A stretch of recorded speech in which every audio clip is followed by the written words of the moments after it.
அட கடவுளே, நான் இந்த விஜயநகர சாம்ராஜ்யத்தோட காவல் அதிகாரி. என் வேலை திருடங்களை பிடிக்கிறது மட்டும்தான். ஆனா மகாராஜா நரமாமிசம் சாப்பிடுற புலிய பிடிக்கிறதுக்காக என்ன அனுப்பி வச்சிருக்காரு. காவல் அதிகாரியே, உங்களுக்கு பயமா இருக்கா என்ன? இல்ல. ஆனா உங்களை பார்த்தா பயத்தில் நடுங்கிற மாதிரி தெரியுது. நான் குளிர் தாங்க முடியாம நடுங்கிட்டு இருக்கேன். ஒரு தடவை மட்டும் அந்த புலி என் கண்ணில் தென்பட்டா அதை அங்கேயே புதைச்சிடுவேன்.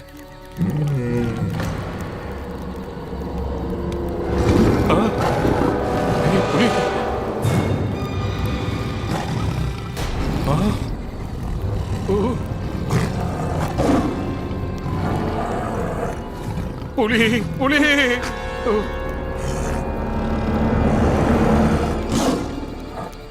புலி அது மரத்துக்கு பின்னாடி போயிட்டு இருக்கு.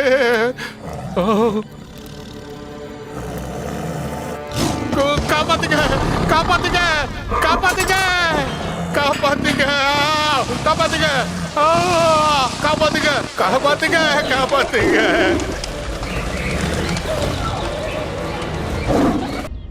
மகாராஜா கிருஷ்ணதேவராய வாழ்க! மகாராஜா கிருஷ்ணதேவராய வாழ்க! மகாராஜா கிருஷ்ணதேவராய வாழ்க! மகாராஜா கிருஷ்ணதேவராய வாழ்க! மகாராஜா கிருஷ்ணதேவராய வாழ்க!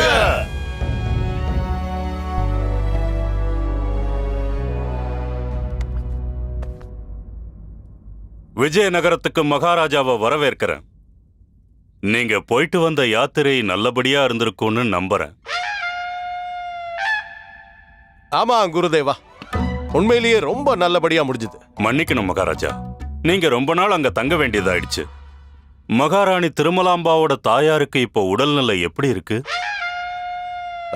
குருதேவா, மகாராணி திருமலம்பாவோட தாயார் இல்ல, மகாராணி சின்னாதேவியோட தாயாருக்கு தான் உடல் நலம் சரியில்லாம இருந்துச்சு.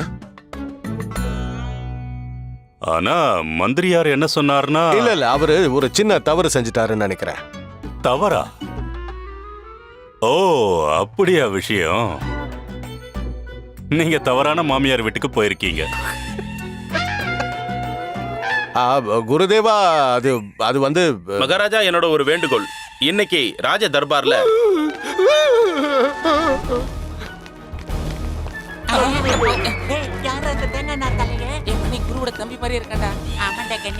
ஜாக்கிரதையா இருங்க, எல்லாரும் ஜாக்கிரதையா இருங்க, ஜாக்கிரதையா இருங்க. கொஞ்சம் பொறுமையா இருங்க. மகாராஜா, ஒரு விசித்திரமான ஜீவன் தர்பாருக்குள்ள நுழைஞ்சிருக்கு. ஆமா, இது என்ன? அதாவது நீங்க யாரு? இந்த மாதிரி என்னுடைய தர்பாருக்குள்ள நுழைஞ்சதுக்கான காரணம்?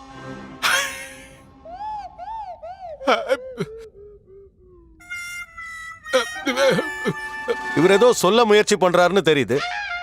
குருதேவா, இவரு எந்த பாஷையில பேசிக்கிட்டு இருக்காரு? மணி, நம்ம குரு இந்த உருவத்தை பார்த்து அப்படியே மலைச்சு போய் நிக்கிறாரு. அவர்கிட்ட போய் இது யாருன்னு கேட்டா அவரால் எப்படா பதில் சொல்ல முடியும்? குருஜி, நீங்க மூச்சு விடுறதுக்கே மறந்து போயிட்டீங்க போல இருக்கு. கொஞ்சம் நீங்க சுய நினைவுக்கு வந்தா நல்லா இருக்கும். வணக்கம் ஆச்சாரியாரே. வீரர்களே, அவனை பிடிங்க. இவன் இந்த தர்பாருக்குள்ள எப்படி வந்தான்? உங்க எல்லாரையும் இங்க காவலுக்கு எதுக்காக வச்சிருக்கோம்? உங்க யாருக்கும் பொறுப்பே இல்லையா? ஆச்சாரியாரே, உங்களுக்கும் ஆனா யாருன்னு தெரியல. இந்த குரலை எங்கேயோ கேட்ட மாதிரி இருக்கே. நான் வேற யாரும் இல்ல, நான் தான் காவல் அதிகாரி. காவல் அதிகாரி? காவல் அதிகாரியா? என்ன இப்படி வந்திருக்க?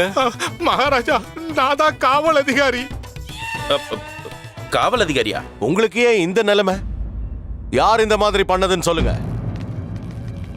உங்களோட அந்த நரமாமிசம் சாப்பிடுற புலி மகாராஜா. என்னுடைய புலியா? மன்னிச்சிடுங்க மகாராஜா, நீங்க தானே அந்த வாடிப்பட்டி காட்டுக்கு போய் அந்த நரமாமிசம் சாப்பிடுற புலியை பிடிச்சிட்டு வர சொன்னீங்க. ஆமா, உண்மைதான். எனக்கு நல்லாவே ஞாபகம் இருக்கு. பக்கத்து கிராமத்துல இருக்கிற விவசாயிங்க அந்த புலிக்கு பயந்து வயலுக்குள்ள போக மாட்டேங்கிறாங்க. இது வயல்ல நாத்து நடுற நேரம். இதை தவற விட்டுட்டா அதுக்கப்புறம் விவசாயிங்களால அறுவடை செய்ய முடியாது. அதனால அந்த புலியை பிடிக்க சொல்லி உங்களை அங்க அனுப்பி வச்சிருந்த. அப்படின்னா நீங்க அந்த புலியை பிடிச்சிங்களா? சரியா பிடிச்சாச்சு. ஆனா நான் இல்ல, எனக்கு பதிலா அந்த புலி என்ன பிடிச்சிருச்சு. அதுதான் என்ன இந்த நிலைமைக்கு ஆளாக்கிடுச்சு. மகாராஜா, அது என்ன பிடிச்சுக்கிட்டு ஒரு பெரிய பள்ளத்துக்குள்ள இழுத்துக்கிட்டு போச்சு. அப்புறம் ஒரு இடத்துல விட்டுடுச்சு. அந்த சமயம் அது மூச்சு வாங்க காத்துக்கிட்டு இருக்கா இல்ல என்ன சாப்பிட துடிக்குதான்னு தெரியல மகாராஜா. நான் தப்பிச்சு ஓட முயற்சி பண்ணேன், ஆனா வழிக்கிடுச்சு. அப்புறம் ஒரு சகதியில போய் விழுந்துட்ட மகாராஜா. அங்க கொஞ்சம் நச்சம் இல்ல, நிறைய சகதி இருந்தது மகாராஜா. அந்த சகதி தான் என் உடம்பு நிறைய ஒட்டிக்கிட்டு இருக்கு மகாராஜா. அந்த புலி என்ன தேடிக்கிட்டு இருந்தது, ஆனா அதால என்ன கண்டுபிடிக்கவும் முடியல, முகரவும் முடியல.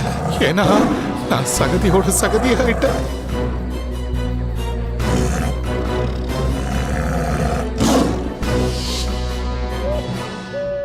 மகாராஜா, நான் இந்த சகதிக்கு தான் ரொம்ப நன்றி கடன் பட்டு இருக்கேன்.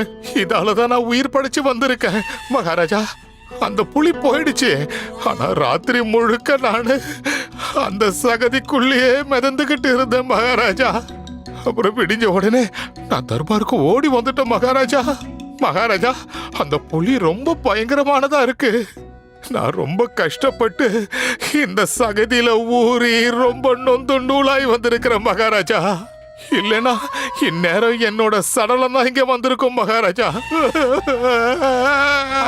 சின்ன குழந்தை மாதிரி ஏன் இப்படி அழுதுகிட்டு இருக்க? வே, வேன்னு. ஒரு காவல் அதிகாரி இப்படி கோழையா இருக்க கூடாது. ஒருவேளை அந்த புலிய நீங்க பாத்திருந்தீங்கன்னு வைங்க, உங்களுக்கும் அதே நிலைமை தான் ஏற்பட்டிருக்கும்.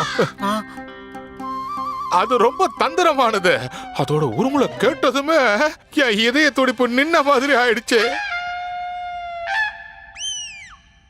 இது வரைக்கும் அந்த புலி யாரை இழுத்துட்டு போச்சா அவங்க சடலம் கிடைக்கவே இல்ல. அவங்க எலும்பு கூட அது கடிச்சு முழுகிடுச்சு மகாராஜா.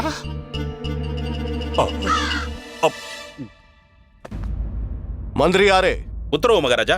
நாம இப்பவே நம்மளோட சேனைகள்ல ஒரு பகுதியை வாடிப்பட்டியோட காட்டுக்கு அனுப்பி வைக்கலாம். மகாராஜா, நீங்க அனுமதி கொடுத்தீங்கன்னா நான் என்னோட கருத்தை சொல்லட்டுமா? நீங்க என்ன சொல்ல போறீங்கன்னு புரிஞ்சுக்கிட்டேன் குருதேவா. அப்படியா மகாராஜா? மந்திரியாரே, இங்க பாத்தீங்களா, இதத்தான் உண்மையான வீரம்னு சொல்லுவாங்க. ஆச்சாரியர் தாத்தாச்சாரியர், நம்ம ராஜ புரோகிதர், ஒரு பண்டிதர். ஆனா தன்னுடைய உயிரை பத்தி கவலைப்படாம நம்ம ராஜ்யத்தோட நன்மைக்காக நம்ம மரியாதையை காப்பாத்த மனுஷங்களை கொல்ற அந்த புலிய கொல்லணும்னு எப்படி துடிக்கிறாரு பாருங்க. அற்புதம் குருதேவா. குருஜி, வார்த்தையை கக்குங்க குருஜி. அது அது நான் இல்ல. அது நான் உங்களை பத்தி தான் கருத்து சொல்லலான்னு இருந்தேன் மகாராஜா. நீங்களே நேரடியா அதை வேட்டையாட போங்க. நானா குருதேவா? ஆமா மகாராஜா, நீங்க வேட்டையாடின மாதிரி இருக்கும், ராஜ்யத்துல இருக்கிற மக்களை காப்பாத்தின மாதிரி இருக்கும். நம்ம மகாராஜா நேரடியா போய் மக்களுக்கு வந்த ஆபத்தை காப்பாத்துறாருன்னு மக்கள் எல்லாரும் ரொம்ப சந்தோஷப்படுவாங்க மகாராஜா. நீங்க சொல்றது என்னவோ உண்மைதான் குருதேவா. இருந்தாலும் என் மனசுல உண்டான ஒரு மாற்றம் காரணமா இதுக்கப்புறம் மிருகங்களை கொல்றதில்ல நான் முடிவெடுத்திருக்கேன். எந்த ஒரு மிருகத்தையும் வேட்டையாடி கொல்றதுல எனக்கு விருப்பம் இல்லை குருதேவா. ஆனா மகாராஜா, அது ஒரு கொடூரமான மிருகம், பசு கிடையாது.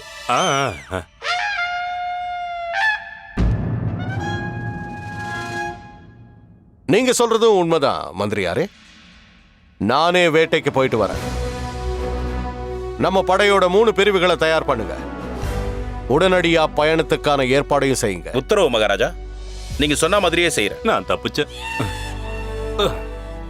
அப்புறம் நான் வேட்டைக்கு போறேங்கிற இந்த செய்தியை கேட்டதும் என்னுடைய மகாராணிகளும் என் கூடவே வரணும்னு ஆர்வமா இருப்பாங்க. அதனால அவங்களும் என் கூடவே வரா மாதிரி ஏற்பாடுகளை பண்ணுங்க. உத்தரவு. வாயால சொன்னா பத்தாது, நாங்க இப்பவே சுற்றுலாக்கு போகணும். அனுமதி வாங்கிட்டு வாங்க. மகாராஜா, ஒரு சின்ன வேண்டுகோள். நீங்க அனுமதி கொடுத்தீங்கன்னா நானும் என் ஊர் தென்னாலிக்கு போயிட்டு வருவேன். வெளியில போய் ரொம்ப நாள் ஆச்சுன்னு என் வீட்டாளுங்கெல்லாம் ரொம்ப கோவமா இருக்காங்க. நீங்க வேற கொஞ்ச நாளைக்கு அரசவையில இருக்க போறது இல்ல, அதனால எனக்கு இங்க என்ன வேலை இருக்க போகுது? சரிதானே? இல்ல பண்டிதனே ராமகிருஷ்ணா. சொல்லுங்க மகாராஜா.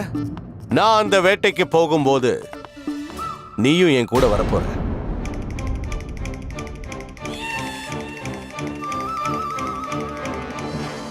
அரசே, எனக்கு காட்டுக்குள்ள என்ன வேலை இருக்க போகுது சொல்லுங்க. பண்டிதனே ராமகிருஷ்ணா, நீ என் கூட வந்தேன்னு வையேன், நான் உன்கிட்ட சில சமுதாய விஷயங்களை பத்தி பேசணும்னு ஆசைப்படுறேன். அது மட்டும் இல்லாம நாம 2 பேரும் அங்க சேர்ந்து இருப்போம். அங்க எனக்கு ஏதாவது ஆலோசனை தேவைப்பட்டா என்னுடைய ஆலோசகர், என்னுடைய விசேஷ ஆலோசகர் என் கூடவே இருந்தா நல்லா இருக்கும்ல. அப்புறம் ஒருவேளை நீ உன்னுடைய குடும்பத்தை உன் கூடவே கூட்டிட்டு வரணும்னாலும் அதுக்கும் அனுமதி உண்டு. ராமா, நீ நிச்சயம் யமகண்டத்துல பிறந்திருப்பன்னு நினைக்கிறேன். நீ நல்லா மாட்டிக்கிட்ட. இப்போ என்ன பண்ண போற? அருமையான யோசனை மகாராஜா.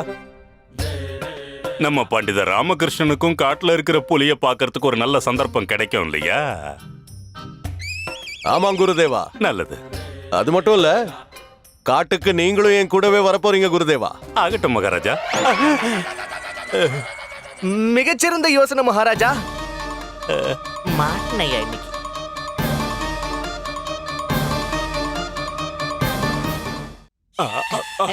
சொல்லுங்க, கக்குங்க கக்குங்க. மகாராஜா, அது முக்கியமான ஒரு பூஜைக்கு நான் ஏற்பாடு பண்ணி ஆகணும். அதனால அதெல்லாம் நாம போயிட்டு வந்ததுக்கு அப்புறம் பண்ணிக்கலாம் குருதேவா. அது மட்டும் இல்ல, நீங்க குருமாதாவையும் இந்த யாத்திரைக்கு கூட்டிட்டு வரணும்னு நான் ஆசைப்படுறேன். குருதேவா, கூட்டிட்டு வருவீங்கல்ல? மணி கிழவ நல்லா திக்கிட்டா. செத்த. குருதேவா, நான் தனியா வேட்டைக்கு போகணும்னு நீங்க ஆசைப்பட்டீங்கல்ல, வாங்க, மனுஷங்களை வேட்டையாடுற அந்த புலிய நாம சேர்ந்தே தரிசிப்போம். அட கடவுளே, இப்ப என்ன பண்றது ஒண்ணுமே புரியலையே. அது வேற நரமாமிசம் சாப்பிடுற புலி. என் நிலைமை என்ன ஆகும்னே தெரியலையே. இதுல இருந்து நான் எப்படி தப்பிக்கிறது? வாருங்கள் பிரபு. என்ன என்ன பண்ற? இப்பவே நான் ஆரத்தி எடுக்கிறதுக்கு தயார் பண்றேன். என்ன இதெல்லாம் வரணுமாலா? சுவாமி. என் பாதங்களை கழுவுறதுனா முன்னாடியே என்கிட்ட சொல்லிருக்கணும் இல்லையா? நான் காலனியே கழட்டி இருப்பேன். நான் உங்க மேல இருந்த பக்தியில மூழ்கி போயிருந்ததுனால இந்த விஷயத்தை நான் மறந்தே போயிட்டேன். இப்போ பாதங்களை கழுவி என்ன பிரயோஜனம்? ஒன்னும் இல்ல. இப்ப நான் மகாராஜா கூட காட்ட சுத்த வேண்டியிருக்கு. எத்தனை கல்லு, எத்தனை முள்ளு, எவ்வளவு சகதி எல்லாம் நான் மிதிக்கணுமோ தெரியல. என் மிருதுவான பாதங்கள் பாவம். என்ன சொல்றீங்க பிரபு? மகாராஜா உங்களை வனவாசம் அனுப்பிட்டாரா? ஐயோ கடவுளே, உன் வாயில நல்ல வார்த்தையே வராதா? மகாராஜா வேட்டையாடுறதுக்காக என்ன காட்டு கூட்டிட்டு போக போறாரு. ஓஹோ பிரபு, நீங்க ஒண்ணும் கவலைப்படாதீங்க. உங்க பாதையில வர்ற கல்லு முள்ளு எல்லாத்தையும் நான் என்னோட பூஜையினால விலக்கி வச்சிடுறேன். அப்படியா? நீ பூஜை பண்றதுனால எனக்கு வர எல்லா பிரச்சனைகளும் விலகி போயிடும் பாரு. என்ன? சரி சரி, போய் கிளம்புறதுக்கு ஏற்பாடு பண்ண. நானுமா? எனக்கு ரொம்ப சந்தோஷமா இருக்கு. காட்டுல இருக்கிற யானை, மயில், குரங்கு எல்லாத்தையும் என்னால பார்க்க முடியும்ல? புலியும் பார்க்கலாம் சுவாமி. அதுவும் பயங்கரமான புலி. அந்த புலியும் கண்டிப்பா காட்டுல இருக்கும். எனக்கு என்னமோ எல்லாரையும் விட அது முதல்ல என்னதான் பிடிக்கும்னு தோணுது. என்னோட ஆசை கூட அதுதான். மோட்சம் கிடைச்சிரும். அந்த புலி என்ன சாப்பிடணும்னு ஆசைப்படுறியா? இல்ல இல்ல, நான் சொன்னதுக்கு அர்த்தம் அது இல்ல சுவாமி. நான் என்ன சொல்ல வந்தேன்னா, மகாராஜாவை கொல்றதுக்கு முன்னாடி அதுக்கு உங்களோட தரிசனம் கண்டிப்பா கிடைச்சே ஆகணும். அப்போதான் அடுத்த ஜென்மத்துல அதுக்கு ஒரு நல்ல பிறவியே கிடைக்கும்னு நான் நினைக்கிறேன். நான் எந்த ஜென்மத்துல பண்ண பாவத்தினால நீ எனக்கு கிடைச்சேன்னு தெரியலையே. ஏதாவது சொன்னீங்களா? சொன்ன, போய் கிளம்புறதுக்கான ஏற்பாடுகளை பண்ணுன்னு சொன்ன வர்ணமாலா. உத்தரவு சுவாமி. சரிங்க குருஜி, எங்களுக்கு உத்தரவு கொடுத்துருங்க. நாங்க அப்படியே ஊர் பக்கமா போய் சேர்ந்துடுறோம். நீங்க ஒண்ணும் கவலைப்படாதீங்க குருஜி. உங்க தவசத்துக்கு நாங்க நிச்சயமா வந்து சேர்ந்துடுவோம் குருஜி. இப்படி வா. சூப்பரா இருப்படா. சொல்லுங்க பக்கத்துல வா. நீங்க 2 பேரும் என் கூட வரீங்க. சும்மா வாய முடுங்க குருஜி. எங்களையும் உங்களை மாதிரி முட்டா பையன் நினைச்சிட்டீங்களா? நாங்க எதுக்கு தேவையில்லாம எங்க உயிரை பணைய வைக்கணும்னு சொல்லுங்க. முடியாது முடியாது, வரவே முடியாது. உங்களை சிறையில தள்ளிடுவேன். ஐயோ, வாழ்க்கை முழுக்க அங்கேயே இருந்து சாக வேண்டியதான். வேண்டாம் வேண்டாம், தயவு செஞ்சு நீங்க அப்படி பண்ணாதீங்க குருஜி. கண்டிப்பா பண்ணதான் போறேன். ஏன்னா அந்த வேலை சிட்டிக போடுற அளவுக்கு சுலபமானது. இப்ப நான் கிளம்புறேன். குருஜி எதுக்காக இப்படி நீங்க பிடிவாதம் பிடிக்கிறீங்க? அந்த நரமாமிசம் சாப்பிடுற புளிய நீங்க பார்க்கதான் போறீங்களா? அது உங்களை கடிச்சு தின்னுரும். தலைய டேய் போறீங்க. முட்டாளுங்களா, நான் இப்ப போறது புலிய பாக்குறதுக்கு இல்லடா, என்னோட பூஜையை முடிக்கிறதுக்காக போய்கிட்டு இருக்கேன். எது பூஜையா? ராத்திரி நேரத்துல அழகான தேவதையோட பூஜை. ஓஹோ, கேழ்வ அங்க போறேன் போல இருக்கிற மணி.